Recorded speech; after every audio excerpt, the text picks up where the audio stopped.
السلام علیکم ورحمۃ اللہ وبرکاتہ۔ یہ عبداللہ ابن عباس رضی اللہ تعالیٰ عنہ کا قول ہے، کہتے ہیں کہ ما ظہر الغلول فی قوم قط الا القی فی قلوبہم الرعب، کہ جس قوم میں دھوکہ دھڑی عام ہو جاتی ہے اللہ رب العالمین ان کے دلوں میں رعب اور دبدبہ اور خوف و ہراس ڈال دیتا ہے۔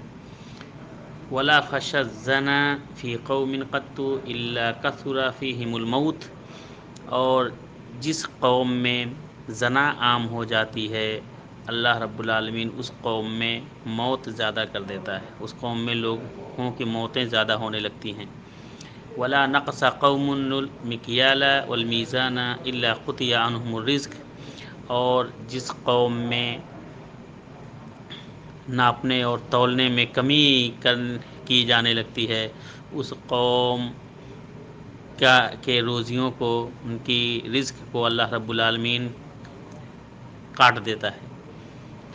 ولا حکم قوم بغیر الحق الا فشا فیہم الدم، اور جس قوم میں بغیر حق کے فیصلہ کیا جاتا ہے تو اس قوم میں خون اور مار پیٹ اور دم زیادہ ہو جاتا ہے۔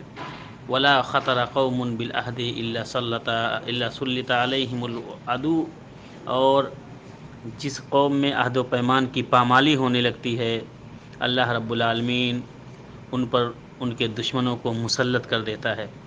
یہ کتاب الجہاد کے اندر موطا امام مالک میں امام مالک رحمہ اللہ تعالیٰ عنہ نے ذکر کیا ہے، اور یہ قول ہے عبداللہ ابن عباس رضی اللہ تعالیٰ عنہ کا، یہ نبی کریم صلی اللہ علیہ وسلم کی حدیث نہیں ہے۔ السلام علیکم ورحمۃ اللہ وبرکاتہ۔